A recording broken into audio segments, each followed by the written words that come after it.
amoon nañu ay information am te joxoon nañu ko ci Diary Sow ñu ne par de manière responsable duñu ci wax dañuy bàyyi ba mbir mi évoluer balaa ñu ciy wax loolu dañu ko def en tant que femme de média mais en plus en tant que sénégalaise parce que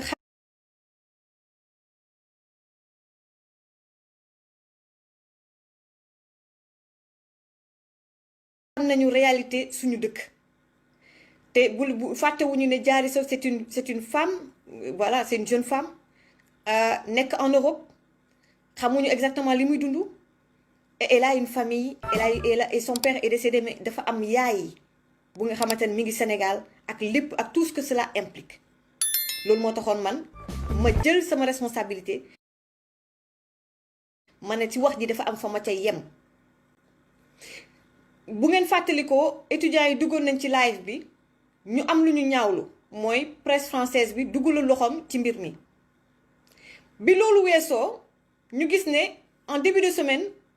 waa presse française commencé di ci wax BFM TV et cetera li ma metti woon mooy te loolu je le comprends ci côté suñu confrères français yi parce que booy liggéey ci benn mbir doo xool lii doo xool lii tu donnes l'information les faits juste les faits mais man li ma metti woon mooy comment ça se fait que ñun bu leen wax ci lii ak ci lële ñu jox information les mêmes informations presse française mu ne ko bàcc ci àdduna bi ñëpp di ko dégg affaire bi nag journaliste yi nekk Sénégal ñëpp reprendre information bi disparition volontaire la piste de la fugue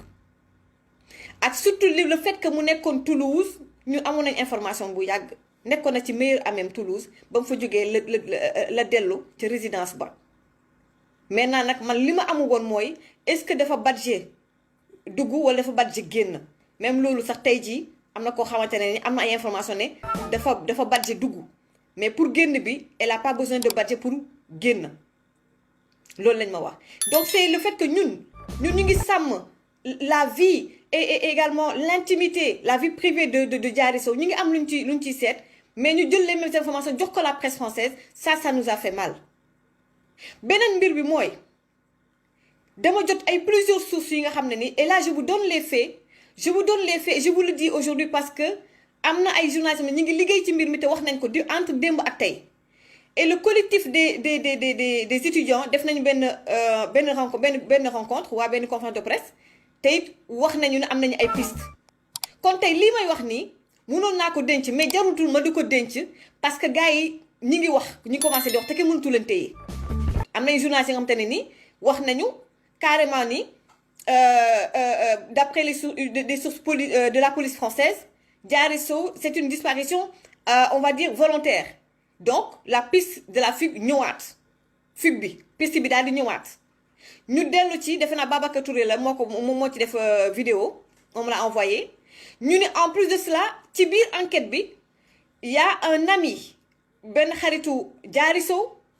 wax na enquêteurs yi wax na ak alkaati yi policiers yi ni leen moom Diary Sow dafa confié wu ci moom wax na ko ni ko janvier du continuer di jàng c'est-à-dire elle va arrêter ses études moom loolu wax alkaati yi encore une fois bu ngeen fàttalikoo face à face ambassade ak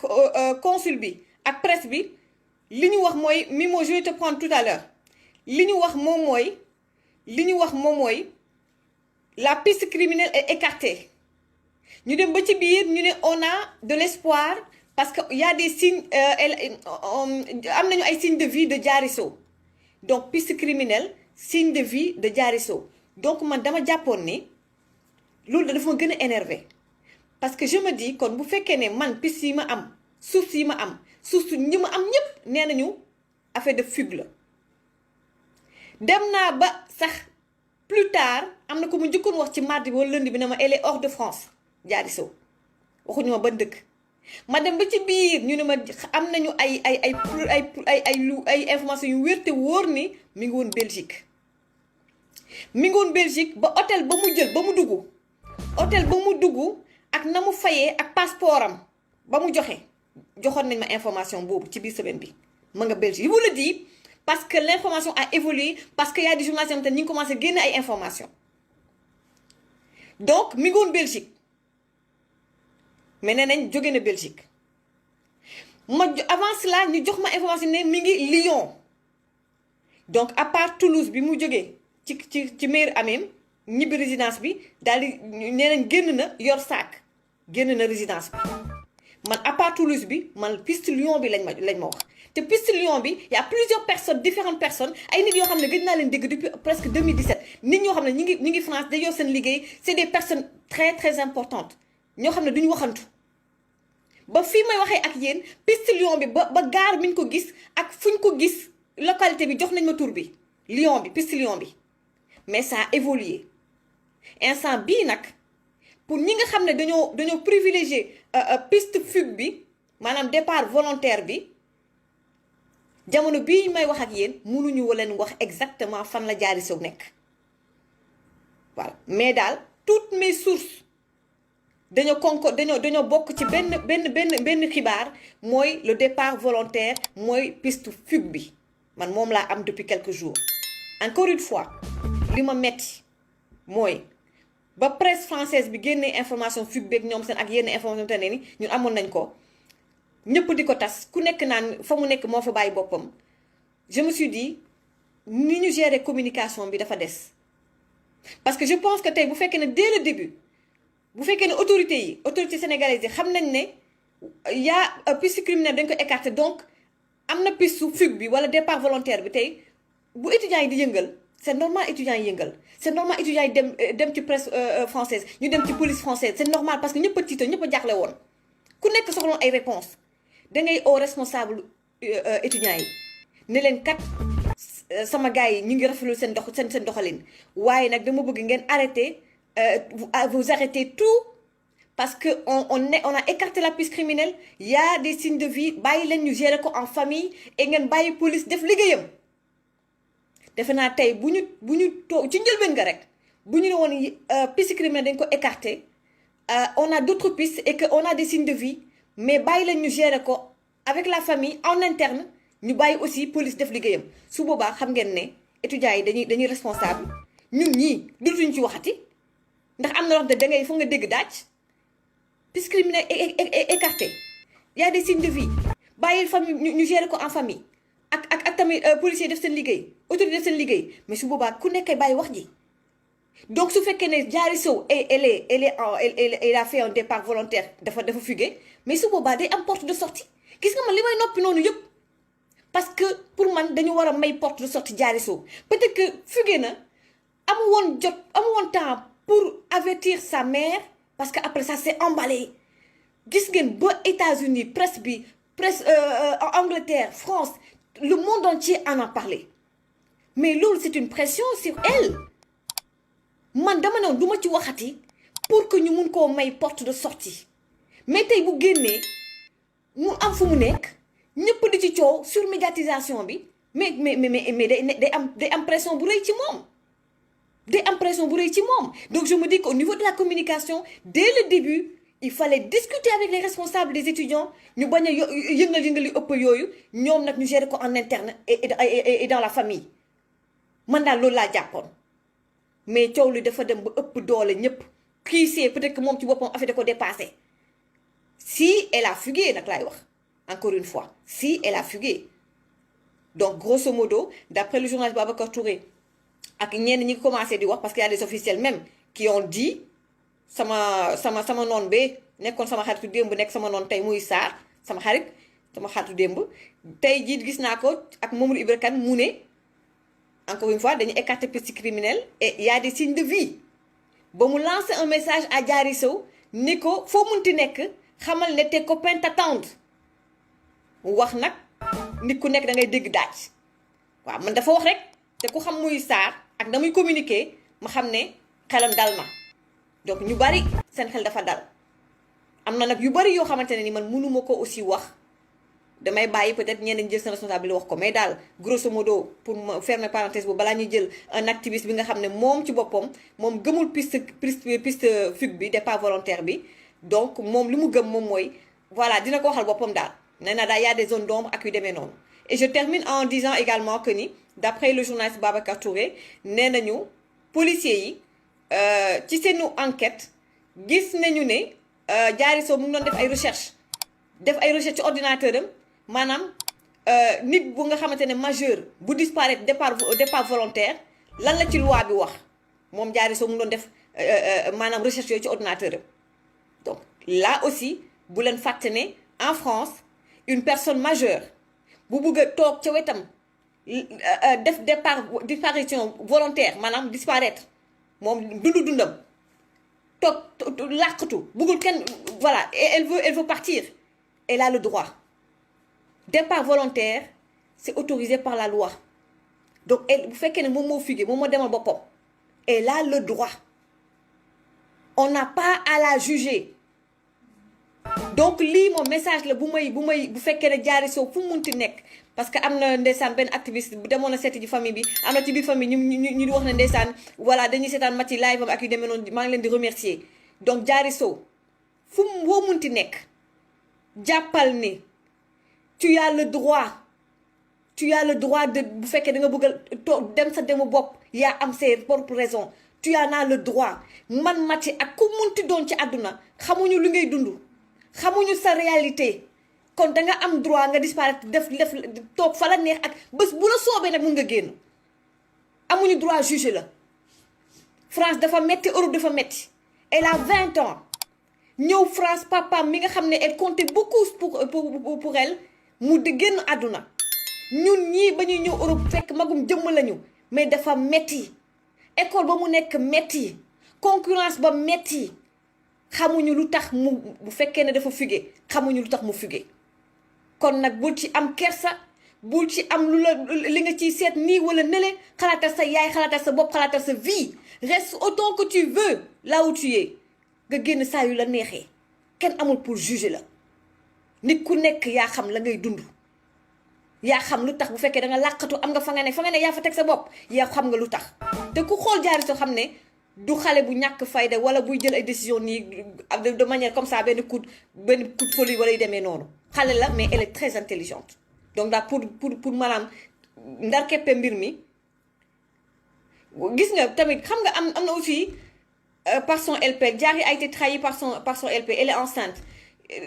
gis nga tamit man aussi xam nga commentaire yi tamit gars yi tamit voilà xam nga gars yi ne ma sa jëru sa ma di ko évoqué xam nga am nañu ku nekk yaa ngi ñëw di wax naan dafa lii dafa lële xam nga man daal mi ngi noonu am na ci yoo xamante ne du ma ko sax évoqué du ma ñëwaat ci yenn commentaires yi il faut la respecter aussi xam nga même bu fekkee ne li ngeen wax sa looloo am il faut la respecter il faut aussi respecter également sa famille il faut respecter également sa mère qui souffre en ce moment voilà bu leen fàttali tamit jigéen la voilà en tout cas daal ci bu ma ko nar keppee daal mooy Diary Sow am nga droit toog bu dee fa nga nekk yaa fa teg sa bopp tu en as le droit yaa xam lu tax li ngay def ni yaa xam lu tax nga def ko sa vie la defal la nga sentir ak la nga xalaat li dal sa xel bés nga xalaat nag sa yaay tamit bés boo waree ñëwal sans problème amoo compte à rendre à personne sa vie la wasalaam donc ma ñëw nag jël nag suñu activiste bi nga xam ne instant bi may wax ak yéen mi ngi fële ca mi ngi chez la maman de Diary Sow ñu jël ko mi moo jàpp mi ngi chez la maman de Diary Sow dans la famille ma jël ko en direct. allo. oui allo Mimo maa ngi lay ziar. waaw maa ngi leen nuyu Maty yaa ngi si jàmm. waaw alhamdulilah defe naa yaa ngi ci famille yu Diary Sow instant bi nii. waaw instant bi maa ngi si biir kër ñoom Diary waaw. voilà nuyul ma leen bu baax a baax a baax. ñu ngi lay fay bu baax a baax Maty. ndax xam naa ne yaay ji wax dëgg neex yàlla voilà yónni nga ma ay photo gis naa photo yi yegg si nga ci jàmm donc li ma bëgg a xam moom mooy waxtaane nañ ko ba ñu doon def briefing mooy y a plusieurs pistes y a plusieurs versions. voilà ñu bëri jàpp nañ ne c'est un départ volontaire mais yow da nga jàpp ne yow gëmuloo piste fugue bi yow gëmuloo ko waaw lu tax gëmuloo ko ak yow naka nga gisee mbir mi parce que y a beaucoup de zones d'ombre ak naka nga gisee famille bi tey jii parce que yaa ngi ci biir famille bi instant bi nii may wax ak yow. waaw fii nii daanaka dafa bëri nit sax fu mu nekk nii léegi man ñëw naa mais fekk na yaay jaar dafa génn magam bu jigéen ba tudd Ami Polle encore fekk naa mu génn mais fekk naa fi nijaayam ak ñi ñu bëri daal léegi man ak ñoom nijaayam ñoo fi toog sax nii si biti nii léegi maintenant par rapport ak dossier Diary bon ñu bëri dañu naan moom dafa figé et puis ku figé daal moi je pense que nit ki bu waree figé du jóge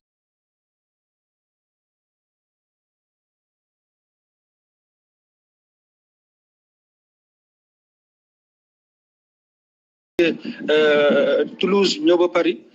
pour figuer parce que boo gisee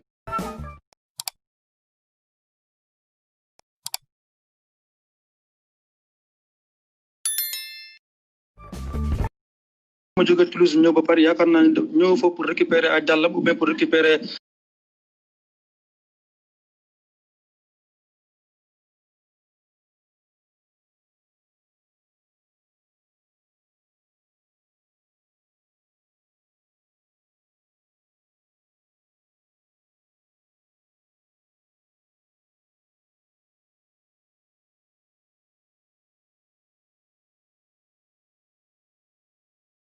Toulouse bu mu jógee Toulouse koo fa mu dem am xam nga caméra dafa am benn champ d'action limité champ d'action dafa limité léegi bu mu ñëwee ba jógee métro bi fu la perdre caméra bi fu la ko bàyyee en ce moment là léegi xamuñu est-ce que dafa jël métro on sait très bien que Paris man ça fait presque 11 ans maa ngi dëkk Paris nit ki bu jëlee métro fu mu dugg ak fu mu génn mën nañ ko def traçabilité mën nañ ko tracé ñu xool fu mu dugg fu mu génn est-ce que dugg na génn station côté métro Louis le Grand lycée Louis le Grand bu nekk 5e arrondissement ñun xamuñu ko loolu enquête policier ñoo ko war a génne ndax jël na métro pas ñoo ko xam est-ce que jëlul métro est-ce que daam ko mu daje kooku jël ko mu daal di dem xamuñu ko toujours est-il que xam nañ que lundi soir seen waa classe yi am na kenn ku tudd Thomas sama xarit la man ak moom ñu ngi jokkoo depuis événement yi ba léegi nee nañ mooy seen waa classe yónnee nañ ko benn allo Mimo message bi. waaw allez-y. lire na message bi waaw allo. waaw parce que dafa wax nga baam ne parce que mu ngi coupé parce que dama jot lu bëri loo tam. waaw léegi lundi bi. lundi bi lire na message bi est-ce que Diary lire message bi ou bien est-ce que ñu mu àndal ou bien ñu ko téye ñoo lire message bi loolu kenn xamul man xam naa ne que man bu ma ko yónnee message da koy lire automatiquement mu tontu ma muy man muy keneen mais jour boobu message bi lire nañ ko xamuñu ndax moo ko lire ou bien keneen moo ko lire loolu kenn xamu ko maintenant ce qui se passe c'est que ñun dañu naan France xam na Diary fu mu nekk parce que mën nañu def géolocalisation téléphone bi dem na lire na mën na def bornage système de bornage ñu xool fu mu nekk ñu génne ko c'est pour cette raison ñun ñu naan que état français am na ci responsabilité état sénégalais am na ci responsabilité parce que daf nañ benn communication ba nga xamante ni ça ne tient pas la route comme on le dit parce que mënoo wax que nit ki xamoo fu mu nekk après nga ñëw nga naan que du moment où gisuñu ko ci morgue yi ou bien ci sapeur pompier yi donc ça veut dire que nit ki mu ngi dans de bonnes conditions et puis ngeen bàyyi recherche yi loolu ça ne tient pas donc nit ki nag buñ la joxee yenn responsabilité da nga ko war a assumer mu mat sëkk bu dee am nga information da nga war a dem gis sa yaayam nga jox ko information yu lu leer nañ mais ba léegi nii seen yaay amuñu benn information à part ministre ñooy ñëw défilé à gauche à droite di naan di leen wax que maa ngi leen di nuyu genre yooyu di leen ñaanal mu ñëw bon ñaan baax na mais ñun li ñu gën a soxla instant bi mooy que état sénégalais mu def pression si état français ñu génnee Diary parce que ñoom xam nañ très bien fu mu nekk ak système de bornage dégg naa ñu neen ko aussi que ñoom dañoo déposer benn fiche technique au niveau en tout cas benn fiche de signalisation au niveau des aéroports cela prouve encore une fois que Diary jëlul avion parce que bu jëloon avion bu ñu déposer fiche bi gars yi dañ leen naan non seen doom bi daal jël na avion dem na si bërëb na sangam est-ce que dafa jël covoiturage parce que xam nañ très bien système covoiturage boo ko jëlee bàyyi sa identité ou bien mun nga jël identité keneen sax mais mun nañu renseigner au service de covoiturage ndax Diary jël na covoiturage toujours xamuñu ko est-ce que dafa jël TGV boo jëlee TGV mun nga dem ba si kii agence bi nga jënd bi boo jëndee bi tant bien nga bu dee seen nga ko jënd war nañu am tam mën a am traçabilité donc disparition Diary bi mystère et boule de gomme donc y a eu beaucoup de suspicion ak supputation ñun li ñu bëggoon wax ko mooy que état Sénégal dafa war a jël souveraineté am mu def pression si état français mu gën a Diary parce qu'on sait très bien que bu doon benn tubaab moo réer France Sénégal fii nee naa la ñun ñu nekk Malicounda sax ñëpp dañuy semi seen dal ñu dem daal di ko wër donc il faut am benn réciprocité des événements c'est-à-dire que ñu def pression état français ñu gën a Diary loolu kese la ñu soxla instant bi nii et puis dafa am beneen action encore beneen chose encore bu ñu bëggoon leeral ñun li ñu bëggoon mooy que ñu dimbale yaay Diary mu dem foofu noonu ñu jëlal ko avocat ñu jëlal ko détective privé ñu dem ñu suivre enquête bi parce que man contacté naa benn cabinet d'avocat bu maître Dippo Moretti benn collègue am bu tudd Antoine Bey pour def na ne en relation moom ak Yaya Diarra mu travailler si dossier bi nee nañ ma ñu ngi travailler si dossier bi comme ça Yaya Diarra bu demee France moom dina ak collaboration avocat bi dañuy dem ba si police ba si commissariat Paris 13e ñu wax leen rapport d'enquête bi lan la joxe ñu xam fu mu dugg ak fu mu génn donc tant que defuñu loolu noonu autorité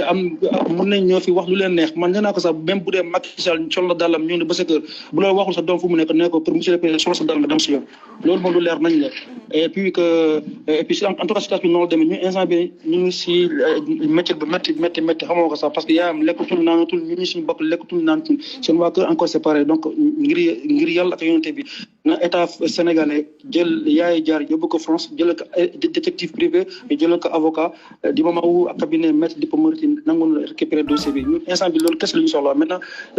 lépp lu nga xamante du loolu ñu soxlawuñu. D'accord. En tout cas, donc, si je résume bien, je vais vous dire que c'est pas évident. Si je résume li nga wax, il faut que l'État sénégalais nous dadi wax ak l'État français pour que mbir mi leer. Aussi, yeen li nga bëgg mom moy ngeen cabinet enfin saisir nga d'abord le cabinet du ministre Dupond-Moretti, donc ministre de la Justice français. Bon, mom c'est un excellent avocat, voilà, donc on l'appelle même acquittator. Donc saisir nga son cabinet pour que mu am ci cabinet ben avocat bo xamné mom moy jël dossier Diarra Sow et que li ngay ñaan mom moy aussi ngeen am détective privé aussi mu mëna liggéey ci disparition Diarra Sow ba paré troisième chose bi mom moy bëgg ngeen yaayam ngeen utal ko visa mu ñëw France pour que mu jappalé leen voilà ànd ak yéen pour que mu mëna wër doomam c'est ça. Exactement. Juste un dernier point encore, parce que comme on dit, l'argent c'est le nerf de la guerre. Nous, avocats, nous avons des failles. Mais des détectives privés de failles. Mati, Boudayo, France, nous avons très bien. Nous avons un avocat qui a fait sa ligue gratuitement. C'est pour cette raison que nous, le moyen où nous sommes une famille, nous sommes entourés d'ailleurs. Le moyen où nous avons des responsabilités de benn cagnotte pour nous mener failles frais, nous avons maintenant failles avocat, failles détective, failles voyage. Man, amma sama kër bu nekk Paris 14e la dëkk ñu fa nekk France yëpp man activiste la ñëpp xam nañ ma foofu noonu sama kër laa koy yóbbu dugal ko ma héberger mun naa ko héberger ñun li ñu utal visa rek après ñun man mun naa ko héberger sama kër sama doom yaa ngi foofu sama ñëpp ñu ngi foofu noonu mun naa leen héberger donc loolu kese leen ñaan bu ñu sañoon sax cagnotte litchi bi du am mais boo gisee ñu def cagnotte litchi bi parce que da nga gis que état bi jëlul en considération problème ba Diarra bi parce que bu ñu jëloon en considération problème Diarra du ñu àgg fu ñu àgg bon c'est vrai que y a beaucoup de disparitions si yeneen dëkk yi et cetera am Sénégal yu bëri yuy réer loolu yëpp am na mais je lance un appel solennel encore muy ministre Aïssata Tall Sall ministre des affaires étrangères na jël def lépp lu noo ko mu def démarche yi ñu wane waa France que Diarra xam nañ fu mu nekk ñu génne ko ak képp ku disparu yi sénégalais bu rës àdduna bi ñu jéem a xool nakam la ñuy mën a fexe pour kooku ne feeñ loolu kese la ñu bëggoon wax instant bi. D'accord, merci beaucoup Mimo Dia encore une fois nga nuyul ma famille bi bu baax a baax et surtout sa mère qui doit beaucoup souffrir en ce moment qui souffre beaucoup en ce moment. Merci Mimo. Merci beaucoup Mati. Voilà, donc là on parle du cabinet donc de Dupond-Moretti. Là c'est son cabinet, on parle de son cabinet mais pas que moom ci boppam mu ñëw jël dossier bi. On parle de son cabinet. Voilà. Donc daal li mooy wax ji may leen ma parce que dañu ma yónnee balaa ñuy jël nag waa Serigne Modou Kara Mbacké waa kër Serigne Modou Kara Mbacké may leen ma benn élément ci Diarra Sow ñu tëjee ko foofu parce que nee nañ ma l'activiste Kayz Fof am na benn live bu mu def ak benn femme buy témoigner ni Diarra Sow voilà jox ci ay informations yu xaw a doy waar may leen ma tuuti su ko defee ñu daal di ko déggandoo ko juste quelques minutes balaa ñuy ñëw ci beneen sujet bi dinañ waxtaanee également. Voilà donc bonjour les. gars yi may leen ma tuuti rek parce que dafa xaw a gudd donc naa jël partie bu nga xamante ne nii yaay Abi naa la jël léegi may ma tuuti rek comme ça. ñu voilà may leen ma tuuti rek ma jël juste benn extrait après dinaa dem xool live bu baax a baax s'il le faut ma woo Kayz Fof voilà donc ñu déglu l'adresse. Ah ouais même. Le nom de l'occupant. ñi woote nañu bàyyi woote bi s'il vous plaît. Waaw. Je leur ai donné les connexions à combien de poignées de main elle est arrivée à ça. Astaghfirullah. Wow. Donc vous avez donné toutes les précisions pour qu'ils aillent la chercher. Moi j'ai donné toutes les précisions jusqu'à mon il manque que l'ADN, hein. Il manque que mon ADN. Je leur ai donné tout mon pédigré. Voilà. Donc maintenant. Oui. J'attends toujours. Et la petite elle respire encore, hein. Elle est en vie. elle est encore en vie. Ok. Par contre, il faut qu'il se dépêche. Pourquoi se dépêcher? Il faut se dépêcher. Pour lui sauver la vie. Pour lui sauver la vie. Il n'y a pas qu'elle, hein. Il n'y a pas qu'elle. Il n'y a pas que Jarison? Non, il n'y a pas qu'elle. C'est-à-dire qu'il y a plein d'enfants qui sont dans la nature. Oui. Et qu'on doit sauver. Mais c'est pas le sujet. Là, on parle de Diary Sow. Et vous pensez que comment vous l'avez vue? Elle est bien portante. Elle était assise, attachée, la bouche scellée par un ruban blanc. Elle était attachée et la bouche attachée par un ruban blanc. Exact. Ok. Voilà. Donc depuis votre appel, jusqu'à présent, la police ne vous a pas rappelé? Toujours rien. Et ils n'ont pas fait d'investigation, donc aussi, hein, c'est ça? Je n'en sais rien. D'accord. D'accord. Ok. Donc là, on est entendu par beaucoup de monde. Et donc, vos informations sont précises. Hein. Vous savez l'étage, l'adresse et le nom de la personne Exact. qui loge dans cette adresse-là, à cette adresse, c'est ça? Oui. Et cette information, je ne l'ai donnée qu'à la police. Donc, toute personne qui vous contacte, vous êtes prête à lui donner ces informations-là, c'est ça? Moi, je donne ça qu'à la justice qui est sur terre. Je n'ai pas à donner, parce qu'après, c'est le bordel. D'accord. Tout le monde va vouloir faire sa justice. Ok. Je donne ça qu'à la justice. D'accord. Vous donnez qu'à la police alors? Vous donnez... Qu'à la police. Voilà gars yi comme gars yi nee nañ bu ma tontoo ci donc moo tax ma ne gars yi service d'hygiène aussi foog ñu kii ah voilà donc du ma jël teg lépp parce que c'est assez long ce sont les gens qui m'ont interpellé publiquement ci sama publication ci commentaire yi que ni naa jël Kayz-Fof man nag nit balaa ma lay jël foog mu def ak yow briefing ñu jox ma vidéo bi moo tax ma ne naa ci teg quelques minutes ci vidéo bi donc je termine parce que foog ñu jàll ci beneen sujet mooy man personnellement encore une fois information yi nga xam ne waa BFM am nañ ko amoon naa ko ba pare defe naa su ma bëggoon wax kese defe naa kon waxtaan naa def naa ci live spécial defuma ko loolu moom moo metti woon mooy li nga gàtte ñeneen presse bi ñu wax ci mbirum FIC bi piste yi ma yor nii yépp budul woon journaliste yi nga xam ne joxe nañ ay information nga xam ne fu nekk lu bari mënatuñ koo téye moo tax tey jii ma def live bi pour éclaircir avec une voyante waaw mais kii vraiment service d'hygiène aussi gars yi mooy loolu daal xam nga man dañu ma jox rek ne ma man dañ ma jot il faut que ma bu fekkee ne c'est des Sénégalais comme moi nekk ci diaspora bi ñoo ma ne Kayz-Fof lii ak lii la wax mais le minimum moom mooy ma déglu ko mënuma ko déglu c'était à quelques minutes de mon live à 5 minutes mënuma ko woo sans ñu def donc briefing et tout ça moo tax j'ai mis en quelques secondes quelques minutes ci li nga xam ne mooy live am bi bu dee c'est une voyante man mii benn voyante woo na ma est-ce que wax naa leen ko je ne le dis pas parce que c'est pas des voyances là mais c'est pas quelque chose de voilà waxuma leen ko d'accord voilà dama def live bi pour génne li nga xam ne yenn éclaircissement yi par rapport ak sama post keroog bi yenn éclaircissement yi ak développement de l'affaire ok voilà donc yenn jugement yu hâtif yi moom wax dëgg neex yàlla gars yi may leen ñu voilà problème bi te fi may terminer moom mooy mbir dafay xew ci internet bi dafa am les experts du net te xamuñu dara les experts du net ñoom ñoo xam lépp ñoo mën ñëpp te ñoo xam lépp ñoom daal boo waxee ci politique ñoom ñoo gën a mën politique ñoo xam politique ñoo nekk dans les secrets de Dieu boo waxee mbirum football ñoo gën a xam football maîtriser ko que Aliou Cissé ñoo dàq football gën a maîtriser que Sadio Mané ñoo xam lépp booy wax ci mbirum journalisme média ñoo xam mbirum journal ñoo jàngi ñoo xam lépp matti na noppil kenn nag kenn noppi ñoom ñoo xam lépp les experts du net nag dañoo sonal nit ñi c'est eux qui font la loi tey piste FIC bi ñu bari gis nga ma defee sama publication boobu ñu baree ma woo ñi nga xamante ne ay éléments yu important lañu am ñemewuñ koo wax ndax bu ñu waxee les experts du net dañ leen di songu saaga leen